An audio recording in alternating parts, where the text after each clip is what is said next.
ಇನ್ನು ಬಡವರ ಪರವಾಗಿ ಅಂತ ಸರ್ಕಾರ ಹೇಳುತ್ತೆ. ಆದರೆ ಸರ್ಕಾರ ನಡ್ಕೊಂಡಿರುವಂಥ ರೀತಿ ಏನು ಅಂತಂದ್ರೆ GST ನಂಬರ್ 2 ಅಲ್ಲಿರುವಂಥವ್ರು ನಂಬರ್ 1ಗೆ ಹೋಗಬೇಕು ಅಂತ ಹೇಳಿ ಬಡವರ ಹೊಟ್ಟೆ ಮೇಲೆ ಹೊಡೆಯುವಂಥ ಕೆಲಸ. ಅದೇ ವ್ಯಾಪಾರಸ್ಥರ ಮೇಲೆ ಹೊಡಿತಾ ಇದ್ದಾರೆ. ತರಕಾರಿ ಇವ್ರ ಮೇಲೆಲ್ಲ ಬೀಳ್ತಾ ಇದೆ ಈಗ ಟ್ಯಾಕ್ಸ್ ಕಟ್ಟಿ ಅಂತ ಹೇಳಿ. ಈಗ ಅದಕ್ಕೆ 23ನೇ ತಾರೀಕಿಗೆ ಹೋರಾಟ ಮಾಡೋಕೆ ಈಗ ಮುಂದಾಗಿದ್ದಾರೆ. ಯಾರು ಡೀಟೇಲ್ಸ್ ಇಲ್ಲಿದೆ ನೋಡಿ. ಸಣ್ಣ ವ್ಯಾಪಾರಿಗಳಿಗೆ ಕಮರ್ಷಿಯಲ್ ಟ್ಯಾಕ್ಸ್ ಶಾಕ್. ಜೋರಾಯ್ತು ನೋ UPI ಅಭಿಯಾನ. QR ಕೋಡ್ ಸ್ಟಿಕ್ಕರ್ ತೆಗೆಯುತ್ತಿರುವ ವ್ಯಾಪಾರಿಗಳು. ಬೆಂಗಳೂರಿನಲ್ಲಿ ಸಣ್ಣ ಪುಟ್ಟ ವ್ಯಾಪಾರಿಗಳಿಗೆ ಕಮರ್ಷಿಯಲ್ ಟ್ಯಾಕ್ಸ್ ನೋಟಿಸ್ ನೀಡಲಾಗಿದೆ. ಇದರಿಂದ ಕಾಂಡಿಮೆಂಟ್ಸ್, ಬೇಕರಿ, ಹೂವು ಹಣ್ಣು ವ್ಯಾಪಾರಿಗಳು, ಹಾಲಿನ ವ್ಯಾಪಾರಿಗಳು ಸೇರಿದಂತೆ ಸಣ್ಣ ಪುಟ್ಟ ವ್ಯಾಪಾರಿಗಳಿಗೆ ಆತಂಕ ಶುರುವಾಗಿದೆ. ನಮಗೂ ನೋಟಿಸ್ ಬರಬಹುದು ಎಂಬ ಭಯದಲ್ಲೇ ವ್ಯಾಪಾರಿಗಳು ಅಂಗಡಿಯಲ್ಲಿರುವ QR ಕೋಡ್ಗಳನ್ನು ತೆರವು ಮಾಡ್ತಾ ಇದ್ದಾರೆ.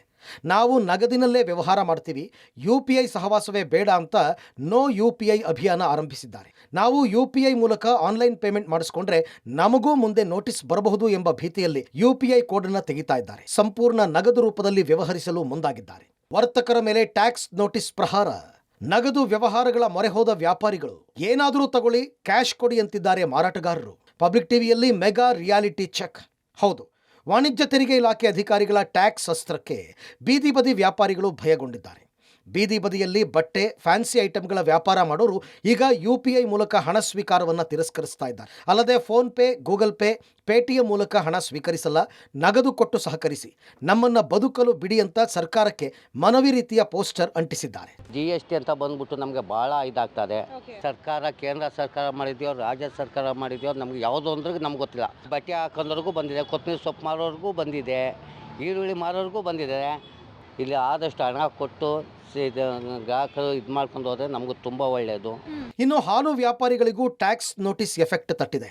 ಪರಿಣಾಮ ಹಾಲಿನ ವರ್ತಕರು UPI ಪೇಮೆಂಟ್ ನಿರಾಕರಿಸ್ತಾ ಇದ್ದಾರೆ. ಹಾಲು ಖರೀದಿಗೆ ಬರ್ತಾ ಇರುವ ಗ್ರಾಹಕರ ಬಳಿ ನಗದು ಕೊಡುವಂತೆ ಮನವಿ ಮಾಡ್ತಾ ಇದ್ದಾರೆ. ಮಲ್ಲೇಶ್ವರ, ವೈಯಾಲಿಕಾವಲ್ ಸೇರಿದಂತೆ ಹಲವೆಡೆ ನಗದು ರೂಪದಲ್ಲಿ ಹಾಲಿನ ವ್ಯಾಪಾರ ನಡೀತಾ ಇದೆ. ತೆರಿಗೆ ಅಸ್ತ್ರಕ್ಕೆ ವ್ಯಾಪಾರಿಗಳಷ್ಟೇ ಅಲ್ಲ, ಗ್ರಾಹಕರು ಸಹ ಆಕ್ರೋಶ ಹೊರಹಾಕ್ತಾ ಇದ್ದಾರೆ. ಸಣ್ಣ ಪುಟ್ಟನವ್ರಿಗೆ ಟ್ಯಾಕ್ಸ್ ಹಾಕೋ ಬದಲು ಚಿಕ್ಕ ಇದು ಹಿಡಿಯೋ ಬದಲು ದೊಡ್ಡ ಆನೆ ಹಿಡೀರಿ ಅಂತ ಹೇಳ್ತೀವಿ ನಾವು. ದೊಡ್ಡ ಆನೆಗಳನ್ನ ಹಿಡಿದು ಯಾರ್ಯಾರು ಜಾಸ್ತಿ ಟ್ಯಾಕ್ಸ್ ಪೇ ಮಾಡ್ತಾ ಇಲ್ವೋ ಅಂಥವ್ರನ್ನ ಟಾರ್ಗೆಟ್ ಮಾಡಿಬಿಟ್ಟು ಅವ್ರ ಹತ್ರ ಟ್ಯಾಕ್ಸ್ ತೊಗೊಳ್ಳಿ. ಯಾರು ನ್ಯಾಯವಾಗಿ ಟ್ಯಾಕ್ಸ್ ಕಟ್ತಾ ಇದ್ದಾರೋ ಅವ್ರನ್ನೇ ಹಿಡ್ಕೊಂಡು ಮತ್ತೆ ಇನ್ನೂ ಸ್ವಲ್ಪ ಟ್ಯಾಕ್ಸ್ ಕಟ್ಟಿ ಅಂತ ಯಾಕೆ ಹೇಳಿಸ್ತೀರಾ? ಯಾರು ಕಟ್ತಾ ಇಲ್ವೋ ಅವ್ರನ್ನ ಹುಡುಕಿ ಅವ್ರ ಹತ್ರ ಟ್ಯಾಕ್ಸ್ ಕಟ್ಸಿ. ಸಣ್ಣ ಪುಟ್ಟ ವ್ಯಾಪಾರಿಗಳು GST ಕೊಟ್ಟರೆ ಅವ್ರಿಗೇನು ಸಿಗುತ್ತೆ? ಅವ್ರು ಸಿಗೋದು ₹1, ₹2 ಸಿಗುತ್ತೆ.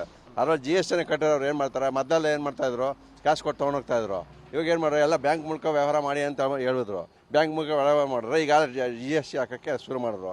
ಜನ ಎಲ್ಲಿಗೆ ಸುಲಿಗೆ ಮಾಡೋರು, ಎಲ್ಲಿಗೆ ಸುಲಿಗೆ ಮಾಡಿ ತಂದು ಹಾಕ್ಬೇಕು ಅವರು. ಬಡವರಾಗೆ ಇರಬೇಕು, ಸಾವುಕಾರನಾಗೆ ನೀನು ಜೀವನ ಮಾಡಿರ್ಬೇಕು. ಹೇಗೆ ಈ ಥರ ಮಾಡಿದ್ರೆ ಗೌರ್ಮೆಂಟು? ಏನು ರೀ ಸರ್ಕಾರ ಈ ಥರ ಮಾಡ್ತಾ ಇದ್ದಾರೆ? ಜನರ ಮೇಲೆ ಇಷ್ಟೊಂದು ತೊಂದರೆ ಕೊಡ್ತಾ ಇದ್ದಾರಲ್ಲ. ಇನ್ನು ಸದಾ ಜನರಿಂದ ಗಿಜಿಗುಡುವ, ಲಕ್ಷ ವ್ಯಾಪಾರ ನಡೆಯುವ ಬೆಂಗಳೂರಿನ KR ಮಾರುಕಟ್ಟೆಯಲ್ಲೂ ಮಾರಾಟಗಾರರು ನಗದು ವ್ಯವಹಾರಕ್ಕೆ ಮೊರೆ ಹೋಗಿದ್ದಾರೆ. ಅಂಗಡಿಗಳ ಮುಂದೆ ಸ್ಕ್ಯಾನರ್ ಬೋರ್ಡ್ಗಳನ್ನು ಎತ್ತಿಟ್ಟಿದ್ದಾರೆ. ದಿನಕ್ಕೆ 500,000 ದುಡಿತೀವಿ, ನಮಗೆ ಲಕ್ಷ ಟ್ಯಾಕ್ಸ್ ಕಟ್ಟಿ ಅಂದರೆ ಎಲ್ಲಿಂದ ಹಣ ತರೋದು? ದೊಡ್ಡ ವ್ಯಾಪಾರಿಗಳಿಗೆ ಟ್ಯಾಕ್ಸ್ ಹಾಕಿ, ನಮಗ್ಯಾಕೆ ಹಾಕ್ತೀರಾ? ಬದುಕಲು ಬಿಡಿ ಅಂತಿದ್ದಾರೆ. ಅಲ್ಲದೆ ದುಡ್ಡು ಕೊಟ್ಟರಷ್ಟೇ ವ್ಯಾಪಾರ, ಇಲ್ದಿದ್ರೆ ಇಲ್ಲ ಅಂತಿದ್ದಾರೆ ವ್ಯಾಪಾರಿಗಳು. ಸರ್, ಆನ್ಲೈನ್ ಕ್ಯಾನ್ಸಲೇ ಮಾಡಿಬಿಟ್ಟಿದ್ದೀವಿ. ನಮಗೆ ತುಂಬ ಪ್ರಾಬ್ಲಮ್ ಆಯಿತು. ಕ್ಯಾಶ್ ಇದ್ದರೆ ವ್ಯಾಪಾರ ಮಾಡಿ, ಇಲ್ಲಾಂದರೆ ಹೋಗಿ ಅಂತಂದು ನಾವು ಕ್ಯಾಶ್ ವ್ಯಾಪಾರ ಮಾಡ್ತಾಯಿದ್ದೀವಿ. ಎಲ್ಲರಿಗೂ ನೋಟಿಸ್ ಬಂದು ನಮ್ಮ ಓನವ್ರಿಗೆ ಸುಮ್ಮನೆ 53 ಲಕ್ಷ ಅಂತಂದು ಹೇಳಿದೆ. ಇಲ್ಲೇ ವ್ಯಾಪಾರ ಮಾಡೋನಿಗೆ ಅವನು ಬಂದಿರೋದೇ 20 ಲಕ್ಷ, 53 ಲಕ್ಷ ಟ್ಯಾಕ್ಸ್ ಕಟ್ಟು ಅಂತಾರೆ. ಅದಕ್ಕೆ ನಾವು ಯಾವುದು ಬೇಡ ಅಂತ ಸ್ಕ್ಯಾನರೇ ಮುಚ್ಚಿಕ್ಬಿಟ್ಟಿದ್ದೀವಿ, ಕ್ಯಾನ್ಸಲ್ ಮಾಡಿದ್ವಿ. ಕ್ಯಾಶ್ ಇದ್ದರೆ ವ್ಯಾಪಾರ ಮಾಡ್ತೀವಿ, ಇಲ್ಲಾಂದರೆ ಮಾಡಲ್ಲ. ಇಲ್ಲಿ ₹10 ವ್ಯಾಪಾರಕ್ಕೆ ₹1,000 ಇಲ್ಲಿ ಕಟ್ಟೋದು ಸರ್. ₹1,000 ಬೇಡ ಅಂತ, ಬೇಡ ವ್ಯಾಪಾರನ ಬೇಡ ಅಂತಂದು ಕ್ಯಾನ್ಸಲ್ ಮಾಡಿದ್ದೀವಿ. ಮಟನ್ ವ್ಯಾಪಾರಿಗೂ GST ನೋಟಿಸ್. ವಹಿವಾಟು ವರ್ಷಕ್ಕೆ 20 ಲಕ್ಷ ದಾಟಿದೆ ಅಂತ ನೋಟಿಸ್. ಸಣ್ಣ ಪುಟ್ಟ ವ್ಯಾಪಾರಿಗಳಿಗೆ ನೋಟಿಸ್ ಶಾಕ್ ಬೆನ್ನಲ್ಲೇ ಪದ್ಮನಾಭನಗರ ಕ್ಷೇತ್ರದ ತ್ಯಾಗರಾಜನಗರದ ವಿಶ್ವೇಶ್ವರಯ್ಯ ಮುಖ್ಯ ರಸ್ತೆಯಲ್ಲಿರುವ ಮಟನ್ ಸ್ಟಾಲ್ ವ್ಯಾಪಾರಿಗೂ ನೋಟಿಸ್ ನೀಡಲಾಗಿದೆ. ಹಲವು ವರ್ಷಗಳಿಂದ ಚಂದ್ರು ಎಂಬುವರು ಮಟನ್ ಅಂಗಡಿ ನಡೆಸ್ತಾ ಇದ್ದಾರೆ. ಮಟನ್, ಚಿಕನ್ ಸ್ಟಾಲ್ಗಳಿಗೆ GST ಇರೋದಿಲ್ಲ. ಮಟನ್ ಸ್ಟಾಲ್ಗೆ ಬಂದ ಗ್ರಾಹಕರು ಫೋನ್ ಪೇ, ಗೂಗಲ್ ಪೇ ಮೂಲಕವೇ ಹಣ ನೀಡುತ್ತಾರೆ. ಇದರ ವಹಿವಾಟು ವರ್ಷಕ್ಕೆ 20 ಲಕ್ಷ ದಾಟಿದೆ ಅಂತ ವಾಣಿಜ್ಯ ತೆರಿಗೆ ಇಲಾಖಾಧಿಕಾರಿಗಳು ವಾಟ್ಸಪ್ ಮೂಲಕ ನೋಟಿಸ್ ಕಳಿಸಿದ್ದಾರೆ. ಅಲ್ಲದೆ 7 ದಿನಗಳ ಒಳಗಾಗಿ ತೆರಿಗೆ ಹಣ ಕಟ್ಟುವಂತೆ ಸೂಚಿಸಲಾಗಿದೆ. ಆದರೆ ವಾಸ್ತವವಾಗಿ ಮಾಂಸ ಮಾರಾಟದಲ್ಲಿ ಆದಾಯ ಕಡಿಮೆ, ವಹಿವಾಟು ಹೆಚ್ಚು. ಹೀಗಾಗಿ ಆದಾಯನೇ ಇಲ್ಲದೆ ಅದು ಹೇಗೆ ನೋಟಿಸ್ ಕಳಿಸಿದ್ರು ಅಂತ ಯೋಚನೆ ಮಾಡ್ತಿದ್ದಾರೆ ವ್ಯಾಪಾರಿ ಚಂದ್ರು. ನಮ್ಮದು ವೃತ್ತಿ ಮಟನ್ ಅಂಗಡಿ ಬಿಸ್ನೆಸ್ ಮೊದಲಿಂದನೂ ಮಾಡ್ಕೊಂಡು ಬಂದಿರೋದು. ಈಗ ನಮಗೆ GSTದು ಈಗ ತೊಂದರೆಗಳಾಗ್ತಾ ಇದೆಲ್ಲ, ಟ್ಯಾಕ್ಸ್ ಆಫೀಸ್ ಅವರಿಂದ ಒಂದು ನೋಟಿಸ್ ಬಂದಿದೆ. ಈ ವೃತ್ತಿಯಿಂದ ಫಸ್ಟ್ ಟೈಮ್ ನಮಗೆ ಈ ಥರ ಬಂದಿರೋದು. ಆತಂಕ, ತುಂಬ ಗಾಬರಿ ಒಂಥರ ಆಗಿದೆ. ಬಟ್ ನಮ್ಮ ವ್ಯಾಪಾರದಲ್ಲಿ ಅಷ್ಟು ಲಾಭ ಇಲ್ಲ. ಕಸ್ಟಮರ್ಸ್ ಎಲ್ಲ ಬರ್ತಾರೆ, ಇವಾಗ ಬಂದವಾಗ ಎಲ್ಲರೂ ಅಮೌಂಟೇ ಕೊಟ್ಟು ಕ್ಯಾಶ್ ಕೊಟ್ಟು ಮಾಡ್ಕೊಳ್ಳಲ್ಲ. ಟ್ಯಾಕ್ಸ್ ನೋಟಿಸ್ ವಿರುದ್ಧ ಸಿಡಿದ ವರ್ತಕರು, ಪ್ರತಿಭಟನೆಗೆ ಕರೆ ಕೊಟ್ಟ ಕಾರ್ಮಿಕ ಪರಿಷತ್. ಕಮರ್ಷಿಯಲ್ ಟ್ಯಾಕ್ಸ್ ನೋಟಿಸ್ ವಿರುದ್ಧ ಸಿಡಿದೆದ್ದಿರುವ ವ್ಯಾಪಾರಿಗಳು ಪ್ರತಿಭಟನೆಗೆ ಮುಂದಾಗಿದ್ದಾರೆ. ಜುಲೈ 23ರಿಂದ ಬೇಕರಿ, ಕಾಂಡಿಮೆಂಟ್ಸ್, ಸಣ್ಣ ಅಂಗಡಿಗಳಲ್ಲಿ ಹಾಲು ಉತ್ಪನ್ನಗಳ ಮಾರಾಟ ಬಂದ್ ಮಾಡಿ ಹೋರಾಟಕ್ಕೆ ನಿರ್ಧರಿಸಿದ್ದಾರೆ. ಹೀಗಾಗಿ ಜುಲೈ 23ರಿಂದ ಹಾಲು ಉತ್ಪನ್ನಗಳ ಮಾರಾಟದಲ್ಲಿ ವ್ಯತ್ಯಯ ಆಗುವ ಸಂಭವ ಇದೆ. ಅಲ್ಲದೆ ಕಪ್ಪು ಪಟ್ಟಿ ಧರಿಸಿ ಇತರೆ ವಸ್ತುಗಳ ವ್ಯಾಪಾರ ನಡೆಸಲು ನಿರ್ಧರಿಸಿದ್ದಾರೆ. ಜುಲೈ 25ರಂದು ಫ್ರೀಡಂ ಪಾರ್ಕ್ನಲ್ಲಿ ಬೃಹತ್ ಪ್ರತಿಭಟನೆಗೆ ಕಾರ್ಮಿಕ ಪರಿಷತ್ ಕರೆ ಕೊಟ್ಟಿದೆ. ಅಲ್ಲದೆ ಬೆಂಗಳೂರಿನಾದ್ಯಂತ ಜುಲೈ 23ರಿಂದಲೇ ಅನಿರ್ದಿಷ್ಟಾವಧಿ ಪ್ರತಿಭಟನೆ ನಡೆಸಲು ಕಾರ್ಮಿಕ ಪರಿಷತ್ನಿಂದ ಕರೆ ನೀಡಲಾಗಿದೆ. ಅಲ್ಲದೆ GST ಬಿಲ್ ಬಗ್ಗೆ ಸಾರ್ವಜನಿಕರಿಗೆ ಜಾಗೃತಿ ಮೂಡಿಸುವ ಕೆಲಸ ಮಾಡಲಾಗಿದೆ. ಬೇಕರಿ, ತರಕಾರಿ, ಹೂವು, ಹಣ್ಣು ಅಂಗಡಿಗಳಿಗೆ ತೆರಳಿ ಸ್ಕ್ಯಾನರ್ ಬಳಸದಂತೆ ಮನವಿ ಮಾಡಿದೆ. ಜೊತೆಗೆ ಪ್ರತಿಭಟನೆಯಲ್ಲಿ ಭಾಗಿಯಾಗುವಂತೆ ಮನವಿ ಮಾಡಲಾಯಿತು. ಬೇಕರಿ ಕಾಂಡಿಮೆಂಟ್ಸ್ಗಳಲ್ಲಿ ಈ ಹಾಲು ಮಾರಿದ್ದಕ್ಕೇನೆ ಎಷ್ಟು ದೊಡ್ಡ ಮಟ್ಟದ ಒಂದು ಟ್ಯಾಕ್ಸ್ ಬಂದಿರೋದು. ಆದ್ದರಿಂದ ಬೇಕರಿ ಕಾಂಡಿಮೆಂಟ್ಸ್ನ ಎಲ್ಲರೂ ಏನು ನಿರ್ಧಾರ ಮಾಡಿದ್ದಾರೆ ಅಂತ ಹೇಳಿದರೆ, ನಾವು ಹಾಲುಗಳನ್ನು 23ನೇ ತಾರೀಕಿಂದನೇ ಬಂದ್ ಮಾಡಿಬಿಡ್ತೀವಿ.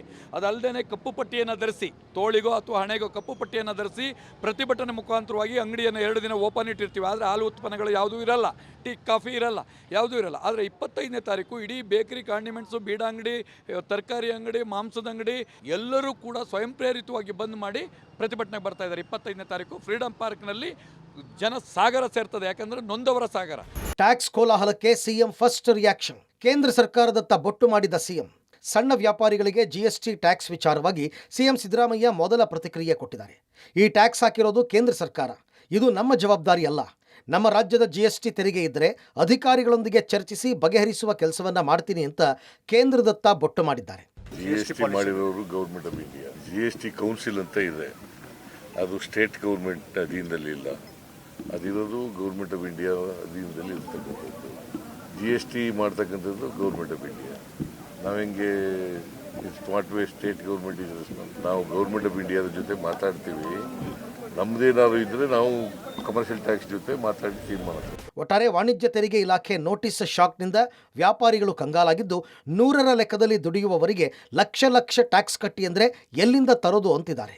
ಅಂಗಡಿಗಳಲ್ಲಿ QR ಕೋಡ್ಗಳಿಗೆ ಕೊಟ್ಟಿದ್ದಾರೆ. News desk, public TV.